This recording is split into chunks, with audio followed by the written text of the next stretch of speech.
Hi, Anne. I didn't know if you knew we record this, I did not know. and we turn it into a little podcast. Oh dear. Maybe I'll leave. Oh, Oh don't no. stay with us. Stay with us. It's super fun. It's always fun. But how are you all? How are you, Susan?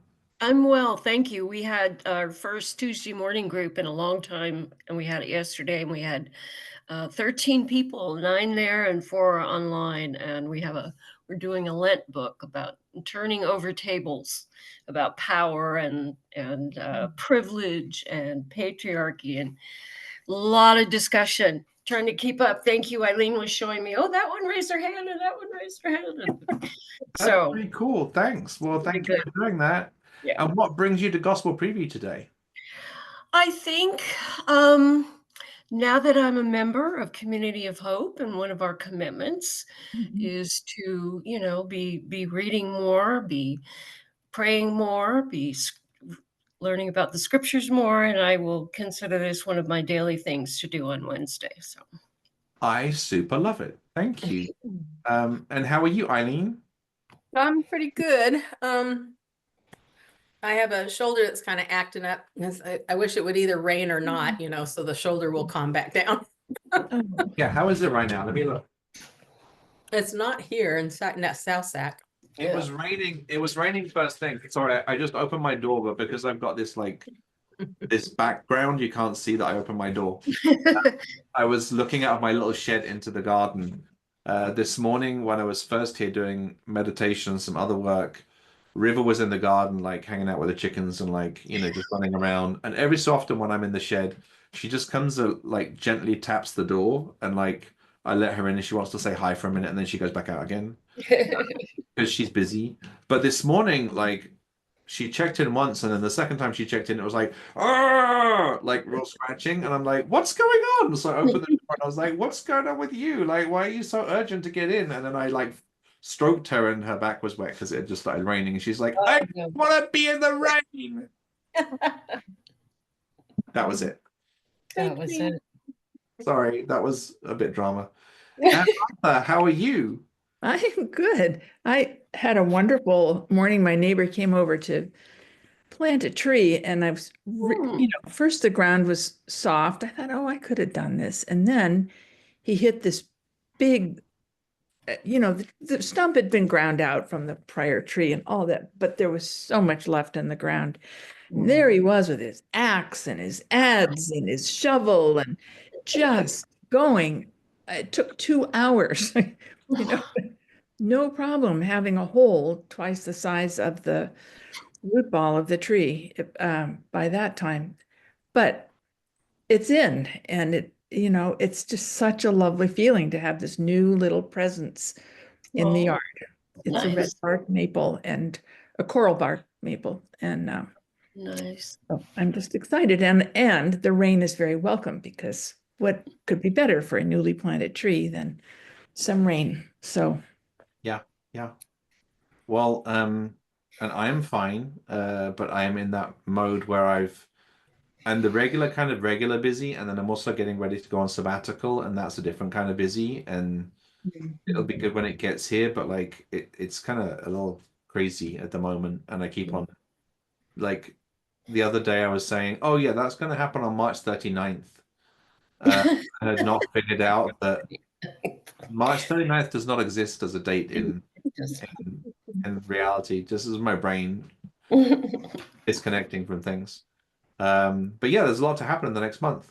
One of those things is preaching on Sunday, and Anne Arthur, you're preaching at the 7:30. yes.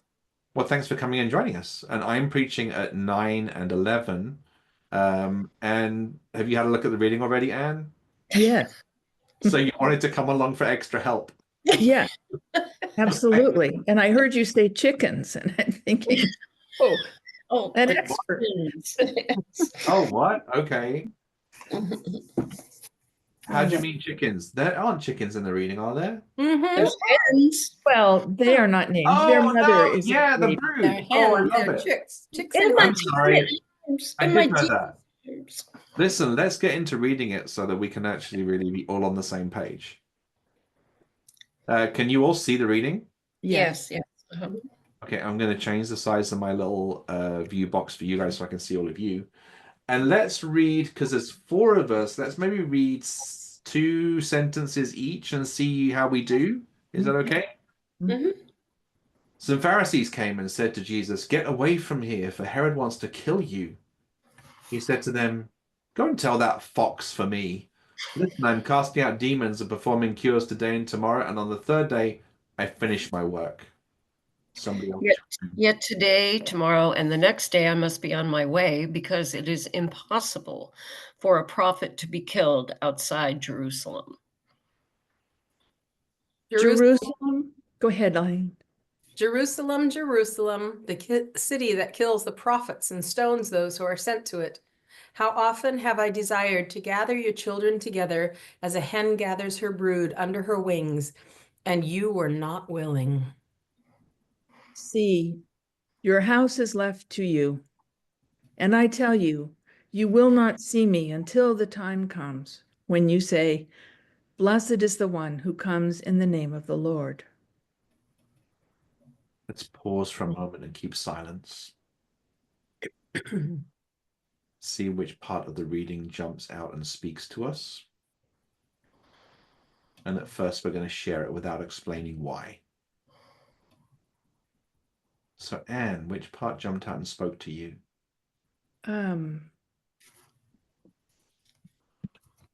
Well, and you were not willing. That whole Jerusalem, Jerusalem, all that's in the middle. Yeah. And you were not willing. And you were not willing. Eileen? Jerusalem, Jerusalem, the city that kills the prophets. Susan?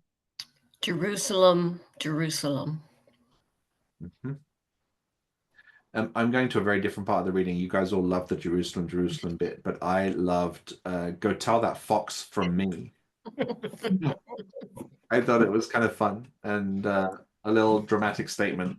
I am going to read this to you one more time. And we're in Lent. Jesus is making his way to Jerusalem. And so we are getting foreshadowing in Lent of what's to come. And so I want you to think of Jesus on the way to Jerusalem and the confrontation that's going to happen there, and how must he be feeling? And also a little bit, well, Jesus, you're not managing your conflict very well if you're like just spouting off about Herod like this, particularly if you think a confrontation in Jerusalem is coming. So I wonder if you want to think about that coming confrontation with Herod. And sometimes we get in all sorts of confusion about, was the cross and everything that happened in Jerusalem meant to happen? This seems to be predicting it. Is it because of prophecy? Is it because of the sort of process of salvation? Or is it just because Jesus was making political statements that were not in alignment with the leaders of his age? And if it's that, what does that say about us and where we are? Okay, that was lots to think about. So I'm now going to just read it to you again as you think about those things. Some Pharisees came and said to him, "Get away from here, for Herod wants to kill you." He said to them, "Go tell that fox for me. Listen, I'm casting out demons, performing cures today and tomorrow, and on the 3rd day I finish my work. Yet today, tomorrow, and the next day I must be on my way, because it is impossible for a prophet to be killed outside of Jerusalem. Jerusalem, Jerusalem, the city that kills the prophets and stones those who are sent to it. How often have I desired to gather your children together as a hen gathers her brood under her wings, and you were not willing. See, your house is left to you, and I tell you, you will not see me until the time comes when you say, 'Blessed is the one who comes in the name of the Lord.'" I'm going to copy this, see if it fits in the chat.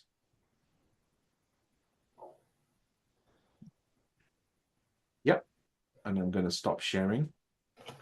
So you guys can all see the reading in the chat now. It's a short reading, but my goodness, is it packed full of stuff.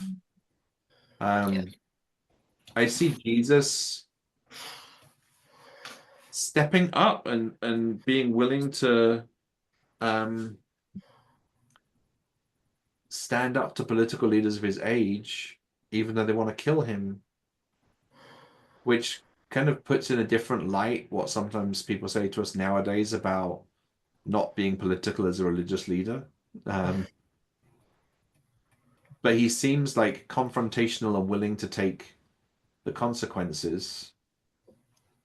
And he also seems to be saying, I'm not hiding from anybody, and all I'm doing is healing people and casting out demons. Like, who's got a problem with that? There's a bit of that going on. Yeah. And then there's this grief that hits him. This immense wave of grief.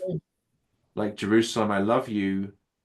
Jerusalem, you're at the heart of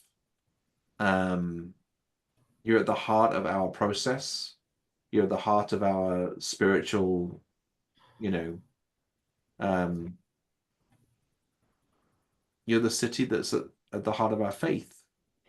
And yet you rejected prophets so many times. And I want to gather you up like a hen gathers her children. Oh my goodness. It's just so full of stuff. What do you all think?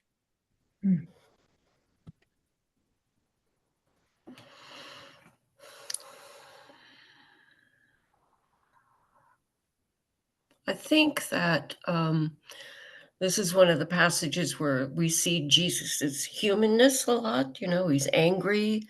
I think he's, and then he's sad. And I think this is just something that compounds as he walks through until he gets back to Jerusalem for the cross. And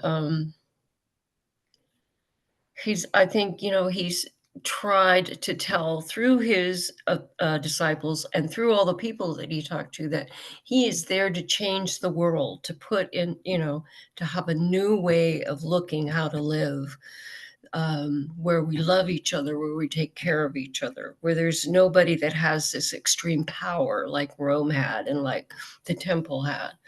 Yeah. And I think he's come to a point where that's not going to happen in my lifetime. As we say, that'll be the next generation's job. And you just, as I do all through Lent, when you read these things, it just chokes you up about him. Yeah. Thank you, Susan. Mm-hmm. Eileen? I think from the beginning all the way down to impossible for a prophet to be killed outside of Jerusalem. Okay, my tone of voice, I'm going to put myself in here, would be very snarky. Whole thing. It's like, yeah, it's impossible to get killed outside of Jerusalem. I would not be sad. I would not be anything. I would just be mad. And where I feel it goes into, that point that would happen to me is I would take a deep breath and then go into the rest of it. And that's where I would have been feeling that, oh, I wish things would turn out differently.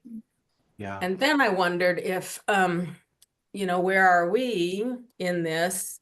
And I'm wondering if I'm Jerusalem, because, how often Jesus has gathered, would like to gather us and me into comfort or grace or security. And I've been like, yeah, not right now. I'm busy. Yeah. So, but also even more sobering, Eileen, which is how many prophets have I tried to kill in my life? How many of the people that have come to me from God trying to give me a message that I need to hear have I wanted to ignore or even eliminate? Yeah. Yeah. Haven't wanted to eliminate anyone. Have ignored. Sorry? That I have ignored, haven't wanted to eliminate anyone. Yeah. Because sometimes it's really scary to answer a call. It's like, oh, what is this going to require of me? And can I do this? And what if I can't? And what if I fail and I'll look stupid? I mean, all those human things, going on in our head. Yeah. Thank you. What do you think, Anne? Well, I resonate with all of those things. There's also underlying it a sense of, it isn't gonna, it hasn't happened, it can't happen, it's not going to happen in my lifetime. So certain frustration, sadness more with that. But also he just keeps doing what he can do. He keeps healing. He keeps casting out demons. He keeps going, and he's going to continue through the resurrection, the third day. And for those things that we can't change, he does continue to do the things that he can do. Which is at a closer range. Sorry, Yeah. I was interrupting. You finish your thought. No, I finished. I hear that. I also hear here that Jesus is saying, Herod wants to silence me. I'm just going to carry on doing what I was doing. I'm going to carry on healing people and helping people, curing people, helping them face their darkness. I'm going to carry on doing that. And there is a hint here of foreshadowing of like, on the third day I finish my work, which is like death and resurrection. We're foreshadowing the death of the cross. He's saying explicitly that the Jerusalem kills the prophets and I can't die outside of Jerusalem. He's kind of saying it's inevitable that I'm going to die, which must have been incredibly sobering for his followers. But he's also saying, I'm just going to carry on doing what I'm called to do. And if that leads to my death, so be it. Yeah. It's a little bit what I hear. Do you guys hear that too? Yeah. Yes. Yeah. I'm not going to stop being me just because somebody told me to stop. Right. Yeah. I mean, he really takes charge of the narrative from Yeah. what was said. Yeah. With all the foreshadowing as well, I kind of like, we all have questions, I think, in the Gospels of like, how much did Jesus know about what was going to happen? How much did he know about the divine plan? And I think we want to tidy the whole thing up because that makes us feel better. We want to say, oh, Jesus knew that he was going to rise again. So obviously he was fine about dying. I'm like, yeah, no, I don't think it's quite that clear. I think that's us trying to manage our own anxiety around the text. If anything, when he says it's impossible for a prophet to be killed outside of Jerusalem, he's not saying I know exactly what's going to happen next. He just says, I think he's saying, as somebody has said, history rhymes. That makes sense. Have you heard of that? I haven't heard. History rhymes. History repeats itself. Repeats itself. Yes. I've heard it that way. Yeah. History rhymes, and like prophets have been killed before, they'll be killed again. I'm a prophet. That's what's going to happen. I know that, and still what I'm doing is important enough to go. So I don't think he knows exactly how it's all going to pan out. And we would like to look back at the text and say it's all tidy and clean and easy to navigate. But actually, there is real tension here. There is real uncertainty. There is real darkness. There's real threat from Herod.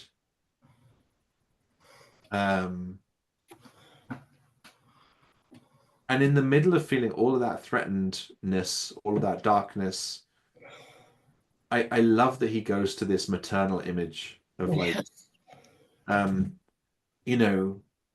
you guys want to hurt me because you're in pain. I guess I'm riffing for a second now, and I'm just thinking about this. Jesus is looking at them and he's saying, Jerusalem, the reason you kill the prophets is because you're in pain. I see you're in pain. I want to gather you under my wings and I want to comfort you. And you won't be comforted, and you're still going to take your pain out on me. But I am approaching that as a mother whose children have caused her pain. Mhm. It's heartbreaking. It is. It is. But I'm not, what is that, Eileen, that we talked about the substitution, atonement substitution? Is that how it is? I'm not a Unitarian great, atonement. I don't, I'm not going to say buy that. That's not, I feel it was the reason why they killed Jesus, because Rome, the people in the temple in Rome, they don't want any more agitators. Once people in power get the agitators, if everything goes smoothly, they don't do anything. But once that starts, then they have to go in and do, step on people and squash people.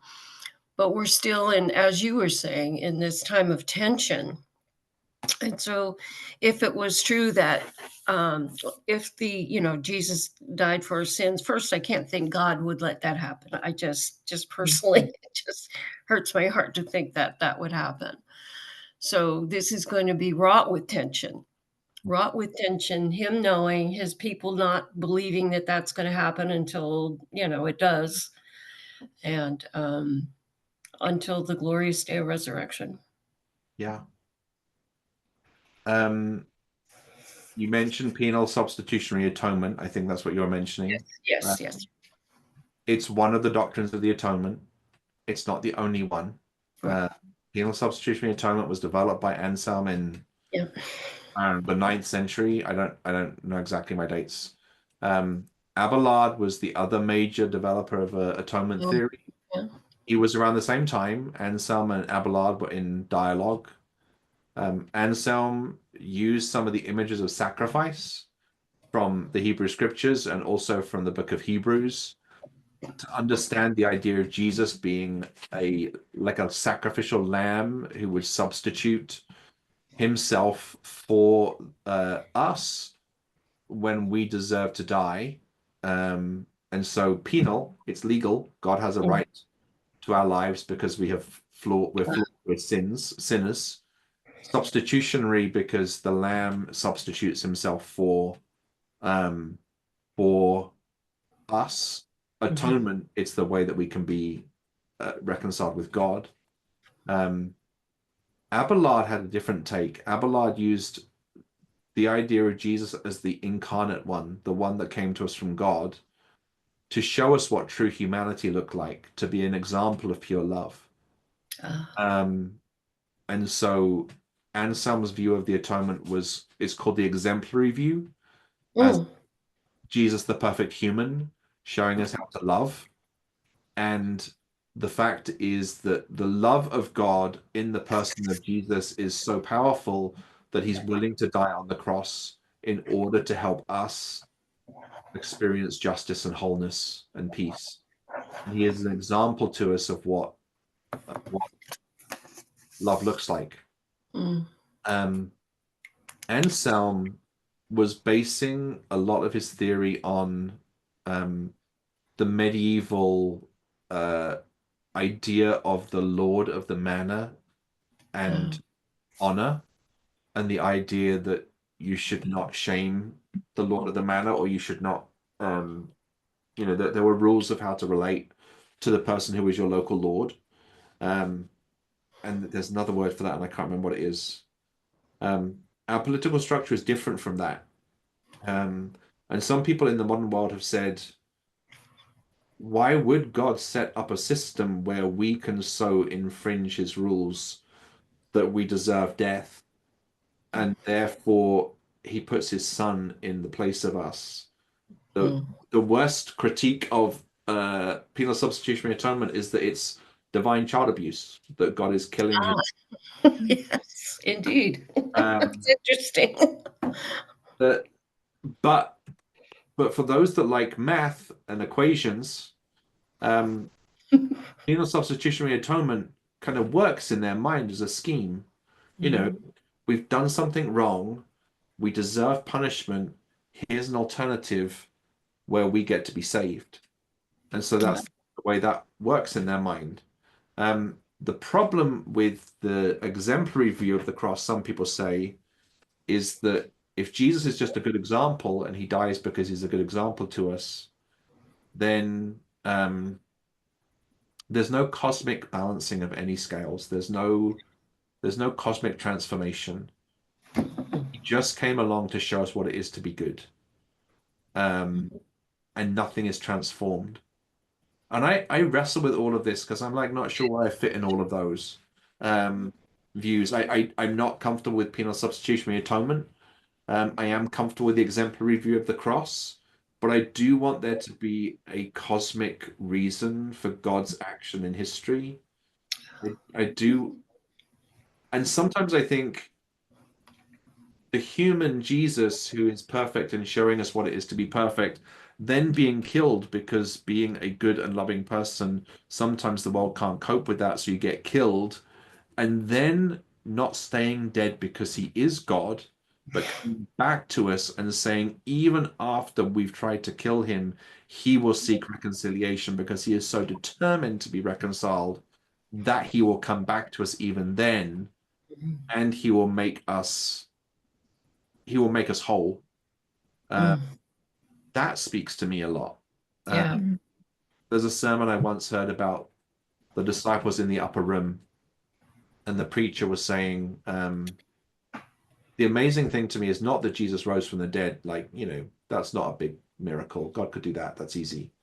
The amazing thing to me is that Jesus went back into that upper room where all of those people rejected him, ran away, scared. Right. And he sought to be reconciled with them. That he went back into that room was the amazing thing. Yeah. So I'm sorry, I've just been riffing for a minute. Oh, thank you for that. Thank you for that. Appreciate it. I also think what you said earlier on, Susan, is important. Jesus was killed by the Roman state. But I want to broaden it out because sometimes we blame just one set of people, like the Romans or the Jews, and that's really, really awful. That's Correct. That's led to a version of anti-Semitism in the history of our faith that is really our darkest shadow. I do want to say political systems or the power of empire itself is what is being critiqued here, not just Rome.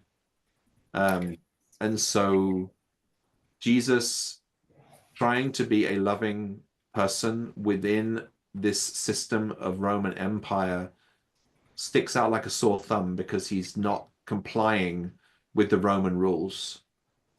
And then they have to kill him because power systems have to kill the people that don't comply. Right. Make an example. Yeah. Yeah. So he is resisting Rome, and Rome is manifested here in the person of Herod, who is the vassal king of the Roman Empire. And so he resists Rome and is killed for it. And as he is killed for it, he also continues to resist it. And so by becoming a martyr against that system, and by extension, every system of empire that has ever existed, including the American Empire and the British Empire and every empire, by resisting them, he critiques them. He shows them for what they are, which are hollow systems of power that are not genuinely divine. And now I'm kind of like going on again about this. But I think he's critiquing that by his death, and then on the cross, he says, "Father, forgive them, for they don't know what they're doing." And so he's then saying, from the position of a victim, I will forgive the system that has destroyed me, and I will shame it by loving the people in it. Yes. Well put. And I guess the last thing I could say, because I'm going on forever now, I really like the work of René Girard, who's a French philosopher and an anthropologist, who believed that we all got ourselves stuck into systems of reciprocal violence. That humanity, when somebody hits me, I hit them back. When they hit me back, I hit them back. And we escalate our violence until we are in danger of destroying ourselves and the other person and the world because our violence has become too great. And that what we have a tendency to do is to find a scapegoat when violence becomes so huge that we cannot cope with it in our culture anymore. And so at the moment, you could argue that the scapegoat in the modern manifestation of the American empire system is a mixture of migrants and trans people. Yeah. We've made them the scapegoat, and we destroy them in order to save the rest of the system. Yeah. But really, it's an inherently unjust system. And so what René Girard says is that Jesus chooses to occupy the position of the victim. He puts himself there and is willing to receive the punishment that the victim would receive. And then again, from the place of being on the cross, he refuses to reciprocate the violence. Does that make sense? So Yes. from the cross, he will not inflict violence on another. He will not say to his followers, rise up, take me down from the cross and kill everybody that's hurt me. Yeah. He says, forgive them for they do not know what they're doing. And René Girard calls that an alternative spiral, like an alternative grace-filled cycle of forgiveness. And that it is only in that moment on the cross when he has received the punishment of the victim, which is the manifestation of the cycle of reciprocal violence. It's only from that spot that he can reverse the cycle and say, here is a new cycle of grace where you stand with victims and you love them and you forgive them. And also you forgive the people that have abused you, because only through this cycle of reciprocal forgiveness can we actually live a better life. Okay, I did my entire atonement theory in 10 minutes. I'm so sorry. I did the whole thing. It was too much. Loved it. Love that stuff. It's just one. Is it Renee like Girard? And you're saying, or how's the last name spelled on Renee? Girard, I think. Okay, I had it right. Okay, good. Thanks. And it's Rene. It's Rene. Okay. Rene Girard, something like that. I can't pronounce it right. And what do you think? You need to fix the theory. What do I think about Anything. anything? Well, I really am always grateful for alternatives to substitutionary atonement, which just I never grasped it. It was always a stumbling block trying to imagine grace and all that meant, and I was too mercenary, just too contractual and mean, and it didn't fit with a loving God that there would have to be this price extracted. And there's just not much I've enjoyed about that. So I have been grateful for these alternatives, which are much more in line with my own beliefs and understanding of, they're compatible with a loving God, and they make much more sense to me. Yeah. I had not thought about René Girard's theory in the context of today and migrants. Did you say migrants and all of the trans people being the scapegoats? So that's food for thought. To whether or not it makes it into a sermon, I don't know, but it's definitely food for thought in our more cosmic understanding, or attempts to understand this radical shift going on in our experience. One of the things that's really tender about this reading is, I think, when Jesus looks at Jerusalem as this place where he could face a threat, and then he becomes compassionate towards it. Mm-hmm. I'm compassionate towards the thing that could kill me. And I know that you're only doing that because you're in pain. Yeah. There is some theological depth there that, like, I love that you said that. I can't fully process. Well, I mean, it's, it kind of goes in, we never quite know exactly how to define forgiveness, but I know one version is just when you can see the person you're trying to forgive as a whole person, as somebody with feelings, and acknowledge, just to not see them as a vessel of evil, but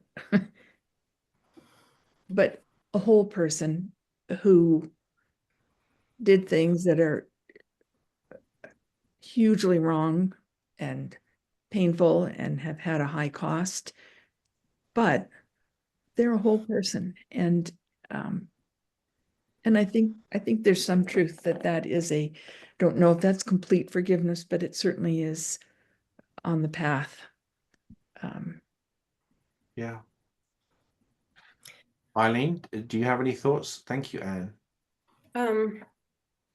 So I, excuse me, I have been struck by the sentence after the gathering children together, and you were not willing, and the sentence of see, your house is left to you.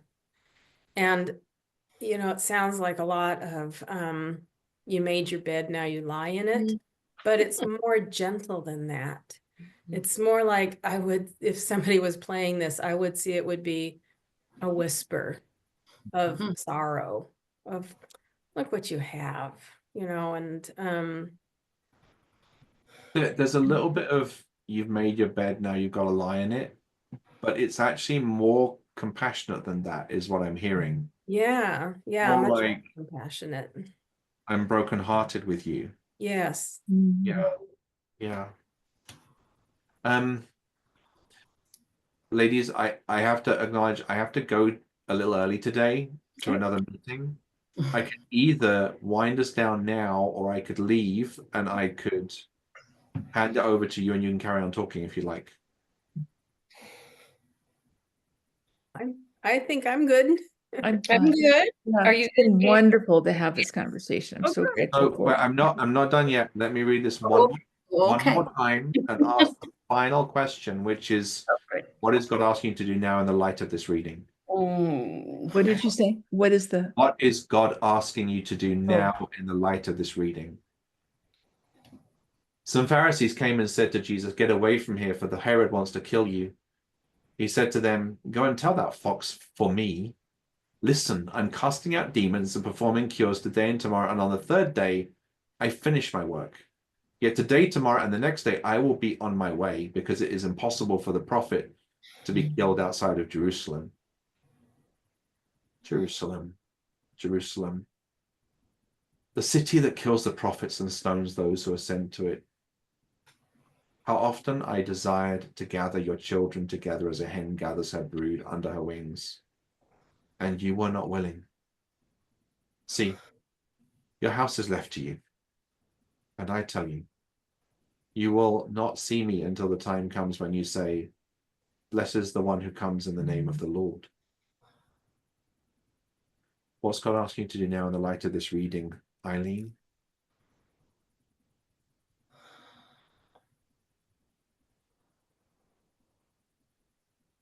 To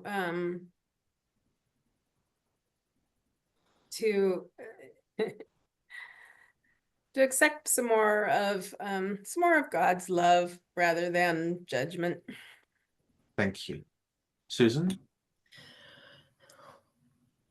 To think about, if I can, how did these people who we think are doing so many evil things, how did they come to be that way? And to recall my upbringing as privileged, because I had a happy upbringing, and I never thought of it before as one of the privileges that I have had. But to try to and pray for them. Thank you, Susan. Anne? Show compassion, and to kind of follow Jesus' model in the face of things that I don't have the power to change, to just to keep doing what I can do in terms of I mean, I casting out demons that I can within myself, or to name them, and to just to be as much of a healing presence as we're given the power and ability to be. Nice. Yeah. I often joke that God is asking me to write a sermon now. But also, I think finding compassion for the people in power who are trapped by the system of power that they are in charge of, Yeah. as well as at the same time resisting it. So let's say a prayer. God be with you. And also with you. Yeah. Loving God, help us to listen to the words of your Son, who speaks to us in stark terms today. Help us to resist where we need to. Help us to show mercy where we can. And help us to be transformed by his example of love in the face of adversity. We ask this for the sake of your Son and Savior, Jesus Christ. Amen. Amen. Okay, all. God All All right.